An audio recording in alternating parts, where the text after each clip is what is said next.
안녕하세요. 저는 42살의 일반 회사에서 직장 생활을 하고 있는 평범한 여성이에요. 저는 남들보다 다소 늦은 나이에 결혼을 했어요. 어릴 적부터 가정 형편이 그리 좋지 못해 학창 시절에도 온갖 아르바이트와 학업을 병행하면서 살았고, 고등학교 졸업 후에 바로 사회생활을 시작했습니다. 그러다 보니 결혼이라는 걸 생각할 겨를도 없이 일에만 정신을 쏟고 살다가 평소 친한 지인의 소개로 남편을 만나게 되었어요. 첫 만남에 정장을 말끔히 차려입고 왔던 남편은 예의도 있었고 첫인상도 나쁘지 않았어요. 연애 경험이 많이 없다 보니 어떻게 해야 될지 몰라 안절부절하는 모습이 귀엽기도 했고요. 이런저런 얘기를 나누다 보니 사람이 참 배려심 있고 순수하다는 생각이 들어 남편과 저는 자연스럽게 서로를 마음에 들어 했습니다. 그렇게 저희는 만남을 이어갔고, 남편은 저의 사소한 거 하나까지 챙겨주려고 노력하는 모습에 저도 모르게 그 사람에게 빠지기 시작했고, 서로의 감정은 더욱 깊어져 다소 빠르게 연인 사이로 발전할 수 있게 되었어요. 남편은 고속버스 운전을 했습니다. 평소 배려심이 많고 세심한 성격이라 생각했고, 성실함도 보였기에 저만한 사람이라면 제가 믿고 같이 살아도 되겠다는 믿음이 생겨서 누가 먼저라고 할 것 없이 자연스럽게 결혼을 결정하게 되었습니다. 서로 결혼을 약속하고 양가 식구들에게 각자 인사를 시켜주었어요. 남편은 아버지를 일찍 여의고 어머니와 여동생과 함께 살고 있었죠. 하지만 처음 시어머니를 뵈러 갔던 날, 어머니는 저를 그렇게 달가워하지 않으셨습니다. 우리 민성이는 어릴 때부터 성격 좋고 인물 좋다고 내 친구들이 하나같이 사위 삼고 싶다고 그랬을 정도로 남주기 아까운 아들인데, 민성이가 저렇게 좋다고 하니 결혼을 시키는데, 우리 아들 입맛 까다롭고 성격 예민하니까 네가 각별히 잘 맞춰줘야 한다. 네, 어머니. 제가 앞으로 잘하도록 할게요. 예쁘게 지켜봐 주세요.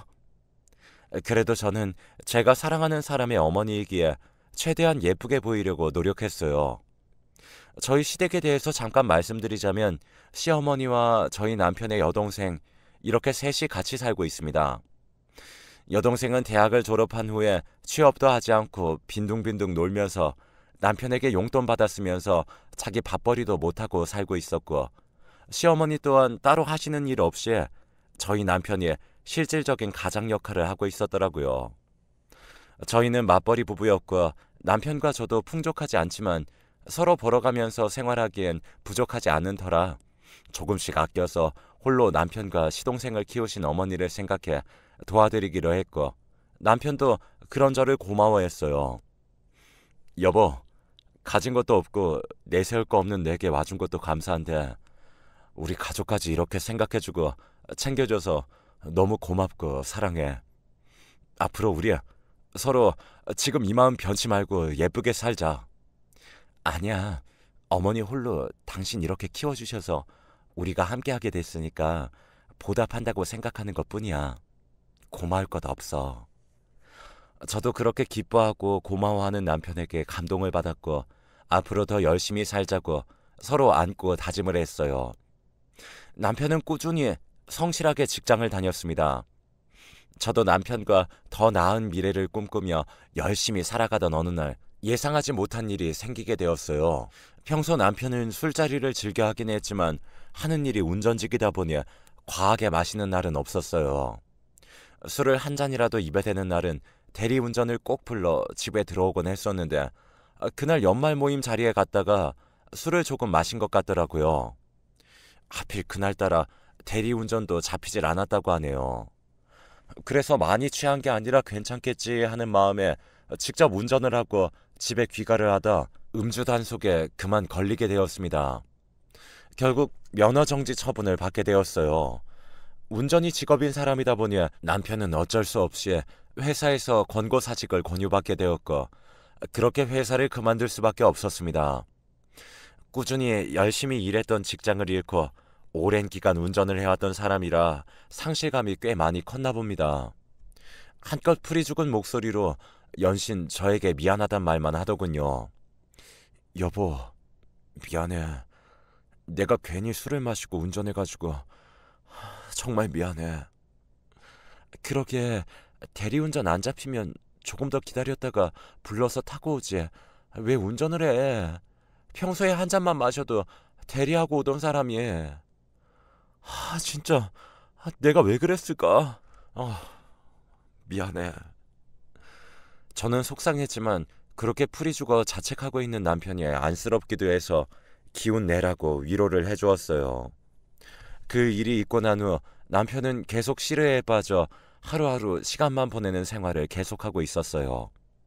그만큼 본인도 속상하고 심정이 복잡해서 그러겠거니 하고 이해해 보려고 했지만 시간이 하루 이틀 의미 없이 흘러가고 남편은 의욕이 전혀 없어 보이며 허구한 날 집에서 술을 퍼마시며 마치 세상 다 잃은 폐인이나 다름없었습니다. 그래서 지켜보다가 저는 먼저 얘기를 꺼냈어요. 여보, 언제까지 그러고 있을 건데? 이유가 어떻게 됐건 자기가 실수한 부분이잖아. 그렇게 무의미한 시간만 보내고 있는다고 뭐가 해결이 돼? 내가 언제까지 이런 모습 보면서 살아야 돼? 나 당신 이런 무책임한 모습 보면서 살 자신 없어. 이럴 거면 차라리 이혼하자. 우리 아직 젊은데 뭐가 그렇게 걱정이야. 나이 60 넘으신 분들도 어떻게든 살아보시려고 더 노력하고 발버둥 치는데 난 도저히 당신 이런 모습 보기 힘드니까 지금 말해. 계속 이렇게 살 거면 깨끗이 갈라서고 지금이라도 마음 고쳐먹을 거면 다시 으쌰으쌰해서 힘내보기로 하고. 남편은 가만히 제 얘기를 듣더니 생각이 많은 표정이었습니다. 다행히도 남편은 제 말뜻을 이해했는지 다음 날부터 생활 패턴을 찾고 무언가 해보려고 하더군요. 한날은 새벽 일찍 일어나서 나가더니 초저녁쯤 피곤해 쩔어있는 모습으로 집에 들어왔어요. 생전 해본 적 없는 노가다라는 현장 근로직을 하고 왔다고 하더군요. 뭐라도 해보려고 해본 적도 없는 노동을 하고 들어온 남편 모습에 고맙기도 하고 조금은 안심이 되었습니다. 그날 저녁 잠자리에 든 남편이 온몸이 쑤시는지 끙끙 앓는 모습에 마음이 많이 짠했어요. 그래도 어쩌겠어요. 마냥 아무것도 하지 않고 무기력한 남편은 더 보기가 힘든데. 남편은 그 이후로도 현장 근로직으로 일이 있을 때마다 나가고 때로는 택배 상하차 일도 있을 때마다 꾸준히 나가서 일을 했습니다. 그런 모습이 너무 고마웠어요. 그러던 어느 날 현장 근로직 일을 갔던 남편이 퇴근 후 오른쪽 발이 퉁퉁 부어서 집에 들어왔더군요. 일을 하다가 발을 헛디뎌 넘어졌다고 합니다.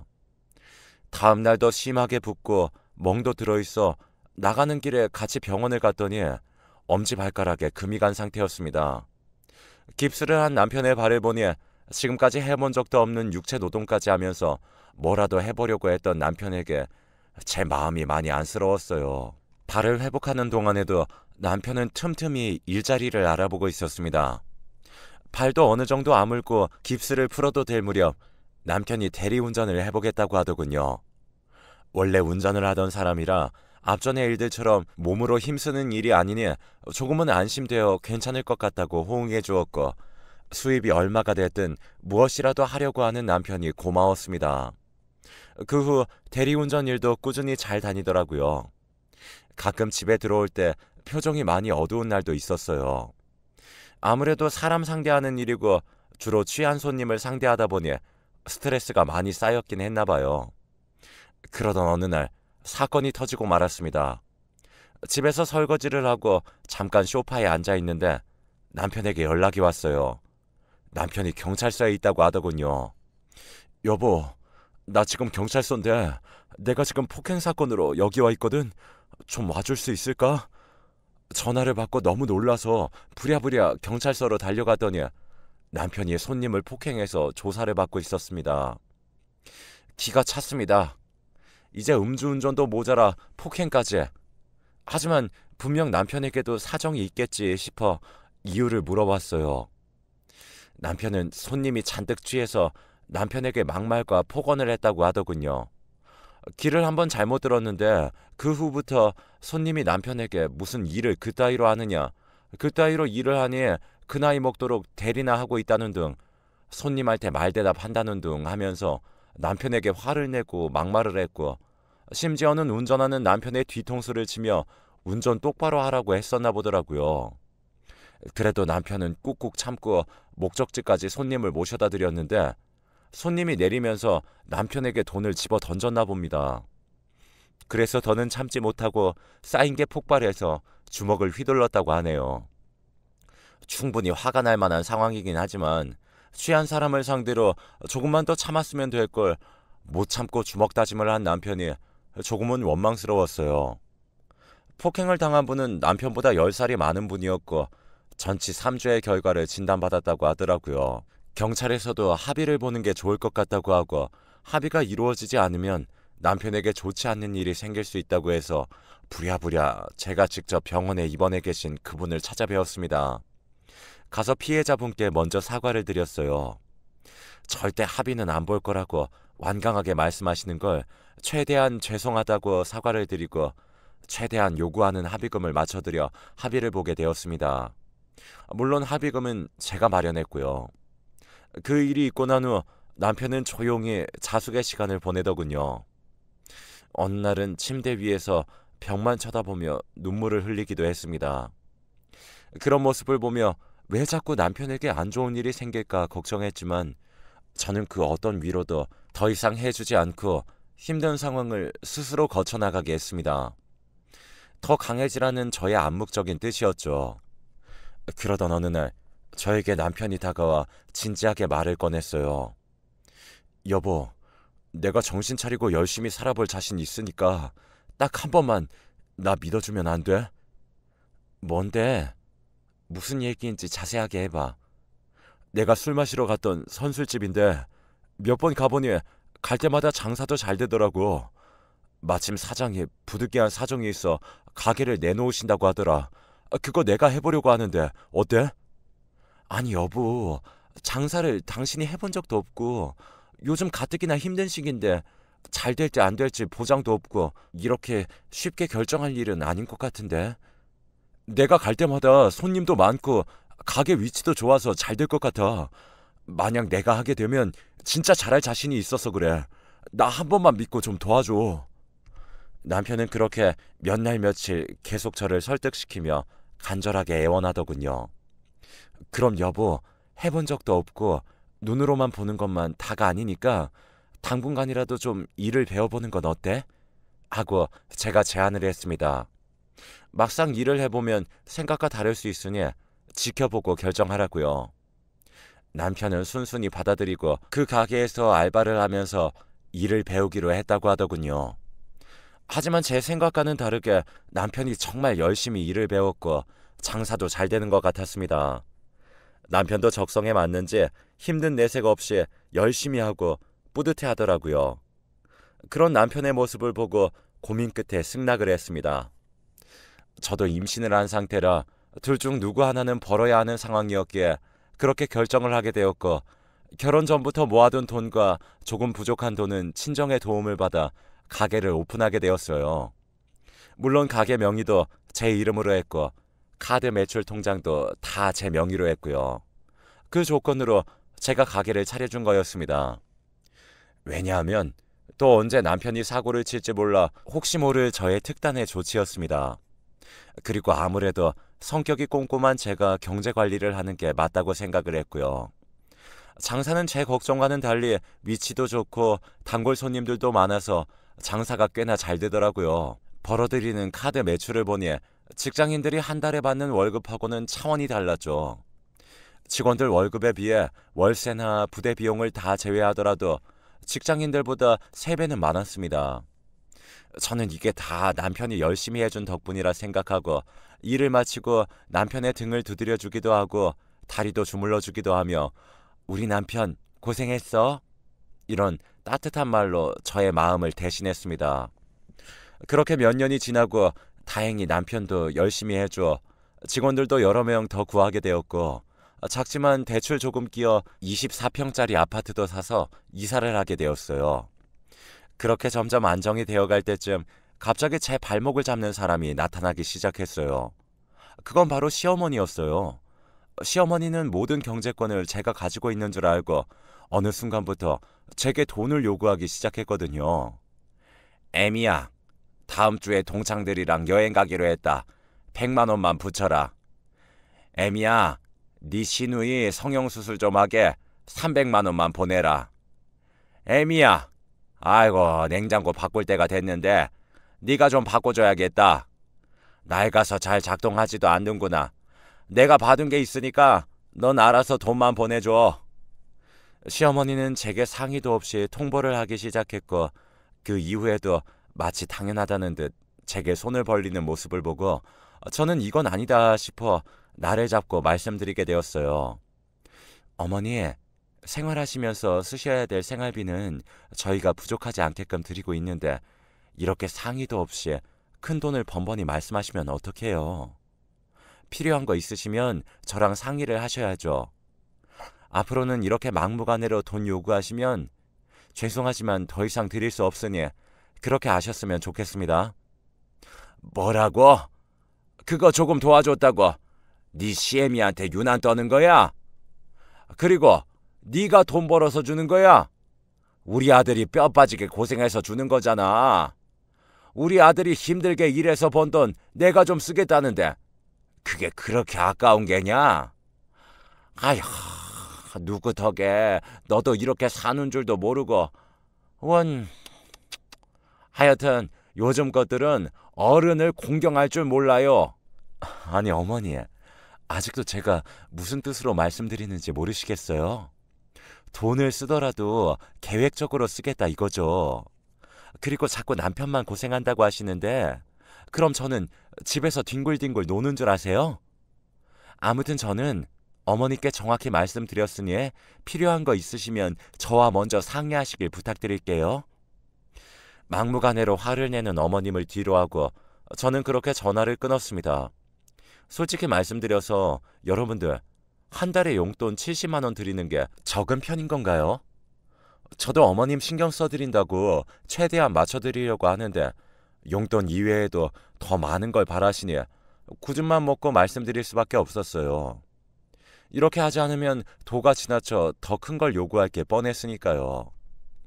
그렇게 어머님하고 일은 마무리를 지었는데 이번에는 남편이 문제를 일으키기 시작했어요. 망할 놈의 집구석. 남편은 어느 날부턴가 갑자기 씀씀이가 커지기 시작하더군요. 평소 별로 신경 쓰지 않던 외모도 부쩍 신경 쓰기 시작했고 평소 하지 않던 행동을 하기 시작했고요. 일을 마치고 술을 먹고 들어오는 날도 많아졌고 어떤 날은 일이 있다며 외박을 하기도 했습니다. 처음에는 일이 힘들고 고돼서 그러는 줄로만 알았죠.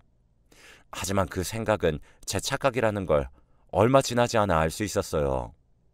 어느 날 무심코 본 남편의 핸드폰에 미심쩍은 문자 메시지 내용을 보게 되었거든요. 남편은 어느 날에도 술을 많이 먹고 아침까지 잠을 자고 있는 상태였는데 그때 누군가에게 연락이 오기 시작했어요. 연달아 오는 문자들을 보고 여자의 직감이라고 해야 되나요? 아침에는 분명 연락 올 사람이 없을 텐데 연락이 오는 걸 보고 이상한 생각이 들어 남편 휴대폰을 몰래 보기로 했습니다. 그때 남편 휴대폰은 지문인식으로 되어 있었기 때문에 자고 있던 남편의 엄지손가락을 대서 문자와 카톡을 볼 수 있었죠. 저는 연달아 온 문자를 보고 깜짝 놀라고 말았어요. 정말 큰 충격이었어요. 오빠, 언제 올 거야? 오늘 같이 영화 보러 가기로 했잖아. 이런 문자들이 남겨져 있었고 예전의 문자들을 보니 오빠, 나 자고 있을 때 나갔던 거야? 언제 간 거야? 아무튼 오늘 즐거웠어. 이따 가게에서 봐. 오빠, 나 가지고 싶은 화장품이 있는데 그거 사주면 안 돼? 등등 이런 문자들도 가득 차 있었습니다. 혹시 몰라 남편에게 보낸 전화번호를 확인해보니 세상에 그 주인공은 바로 가게 매니저였어요. 남편은 지금까지 저 모르게 매니저 년과 바람을 피면서 지내왔던 걸로 보였어요. 그리고 부쩍 남편 카드값이 많이 나온 것도 다 그년 비위 맞추려고 카드를 많이 사용한 걸로 보였고요. 제 카드가 아닌 남편 카드이기에 저는 그동안 남편이 어디에 썼는지 몰랐었고 남편을 믿었기에 남편이 카드값 얼마가 나왔다고 하면 그대로 카드값을 내주곤 했습니다. 그런데 카드값이 요즘 많이 나온 이유가 그 매니저가 일조했다는 사실을 알고는 그 순간부터 저는 남편과 그년의 뒤를 밟기 시작했어요. 물론 문자나 통화 내역은 따로 캡처해서 보관해 두었고요. 먼저 저는 가게 오픈하기 전에 가게로 가서 CCTV를 한번 돌려보기로 했습니다. 그랬더니 세상에 정말 눈뜨고 보기 힘들 정도의 장면들을 보게 되었어요.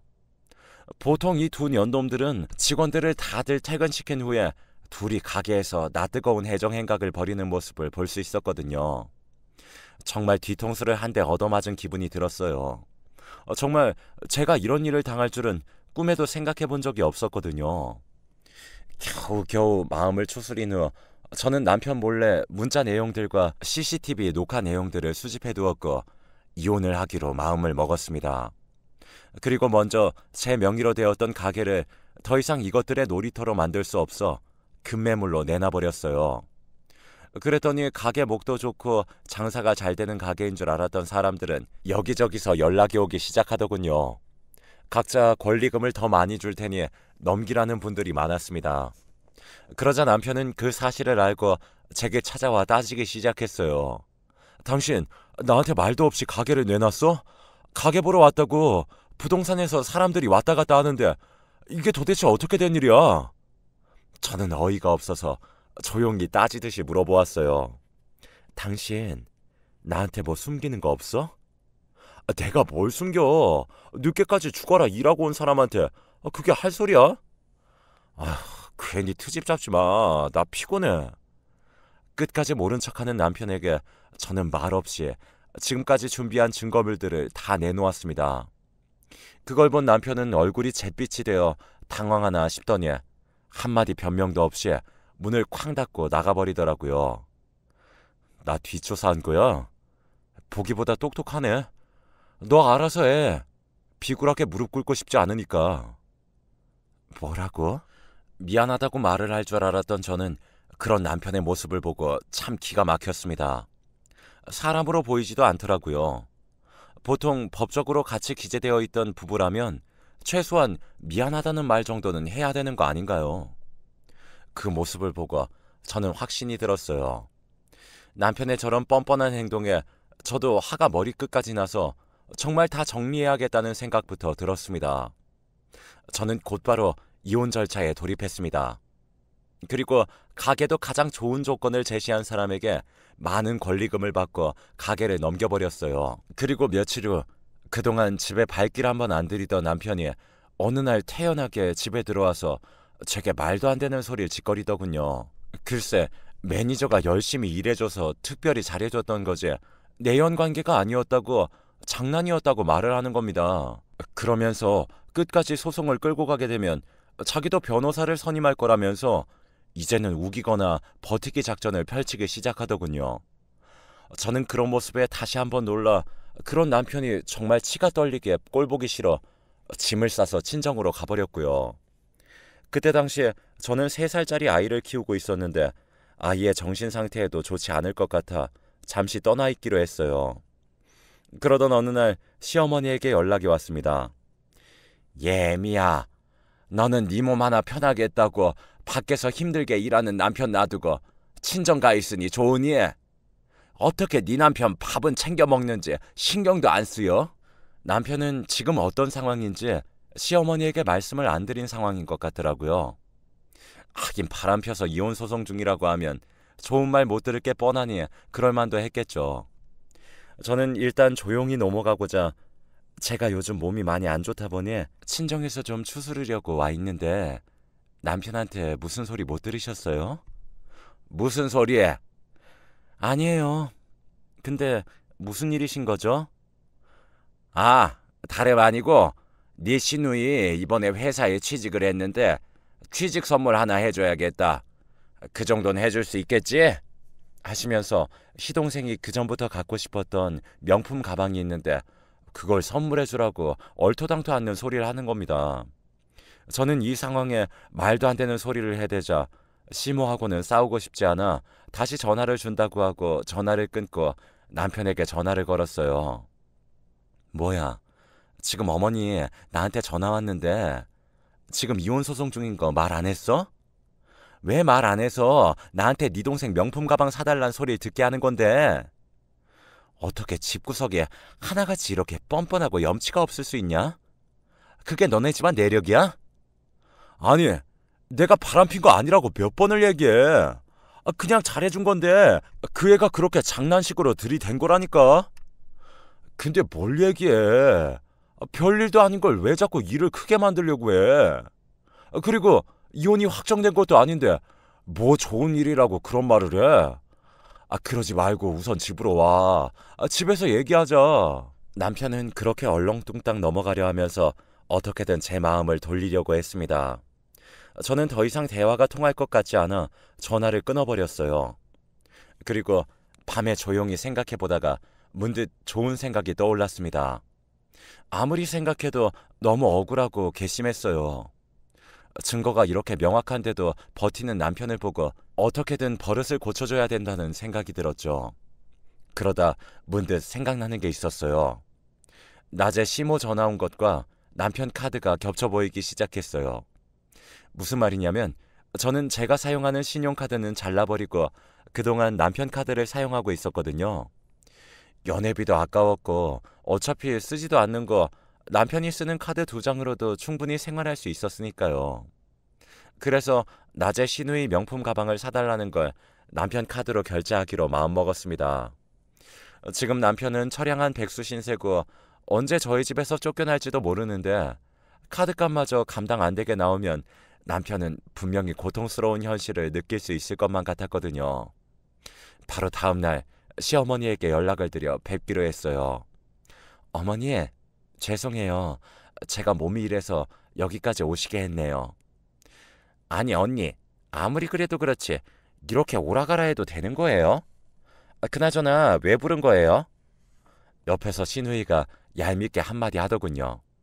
정말 제 동생이 저랬으면 한 대 쥐어박기라도 했을 텐데 꾹 참고 웃으면서 카드를 내밀면서 말씀드렸죠. 죄송해요 어머니. 이번만 이해해 주세요.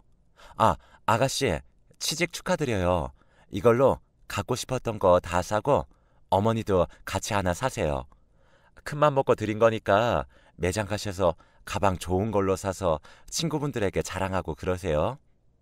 제가 그동안 며느리로서 너무 못 챙겨드려서 너무 죄송해요. 아니, 너 갑자기 왜 그러냐? 왜 안 하던 짓을 해? 진짜 나도 사도 되는 거야? 나중에 너 비싼 거 샀다고 대드는 거 아니지? 나 진짜 산다. 진짜다. 시모는 우습게도 몇 번이나 본인도 사도 되는지 확인하고서는 어린아이처럼 춤을 추듯이 몸을 흔들고 시누이와 함께 나란히 카드를 받아들고 매장으로 갔습니다. 그날 저녁 모든 사실을 알게 되자 남편은 난리가 났어요. 저녁 7시부터 전화가 빗발치기 시작하더군요. 저는 이렇게 전화를 빗발치게 할 줄 알았기에 무음으로 해놓고서 신경도 쓰지 않았어요. 남편이 열받아서 날뛰는 걸 생각하니 속이 다 시원하더군요. 그리고는 문자가 오기 시작했습니다. 야, 네가 내 카드로 가방 사라고 했다면서 누구 맘대로 그런 짓거리를 한 거야? 이거 다 사기야. 사기라고. 자그마치 900만 원이라고. 이거 어떻게 할 거야? 다음 달 내 카드 값은 어떻게 할 거냐고. 야 이년아, 어린애도 아니고 이런 식으로 나한테 엿을 먹여? 너 두고 봐. 내가 가만히 안 둘 거야. 이런 식으로 협박과 카드값에 대한 걱정을 털어놓으며 연락을 해댔습니다.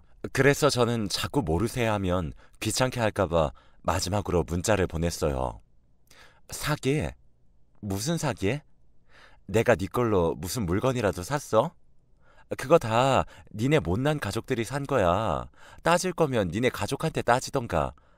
너는 니네 가족들한테 고작 900만 원 선물도 못 해주니? 한심하다.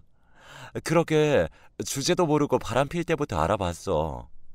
아무튼 난 모르니까 그건 네가 알아서 하고 다신 연락하지 마. 불결하니까. 이 말을 남기고 차단해버렸습니다. 그 뒤로 남편은 당장 가방들을 환불해달라고 난리를 치더라고요. 하지만 구입하고 첫날부터 가방을 버젓이 들고 다녔는데 이미 사용감이 많은 걸 누가 함부로 들 수 있을까요? 환불이 안 되자 시모하고 시누이에게 화풀이를 했나 보더라고요. 어느 날 시모가 전화 와서는 제게 쌍욕을 하면서 간사한 년이라면서 고작 바람 한 번 폈다고 그러냐면서 너 때문에 우리 모자 사이도 틀어지게 생겼다면서 생쇼를 하더라고요. 정말 지금까지 쌓였던 체증이 한 번에 싹 내려가는 기분이었습니다. 고작 한 번이라는 단어도 어이가 없었지만 그분들은 왜 몰랐을까요? 그게 바로 제가 원했던 결과였다는 것을요. 그렇게 그 후로 6개월 정도가 흐르고 남편의 외도 증거가 명확해서 이혼을 할 수 있었습니다. 재산 분할도 제가 생각한 것보다 잘 받을 수 있었고 양육권도 물론 가져올 수 있었어요. 매달 50만 원씩 양육비를 지급하라는 판결도 받을 수 있었고요. 상간녀 그년에게도 위자료 소송을 해서 위자료를 받을 수 있었습니다. 그렇게 저의 롤러코스터 같은 결혼은 종지부를 찍을 수 있었습니다. 그 후로 남편은 술만 마시면 잔뜩 취해서 연락이 왔어요. 자기가 미쳤었나 보네. 자기는 사람도 아니네. 짐승이었네. 마누라 소중한 걸 그동안 몰랐었네.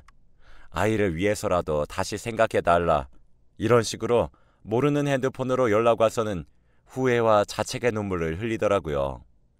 하지만 저는 눈 하나 깜빡하지 않았습니다. 한 번이 어렵지 2번, 3번은 쉽다는 걸 누구보다 잘 알 수 있으니까요.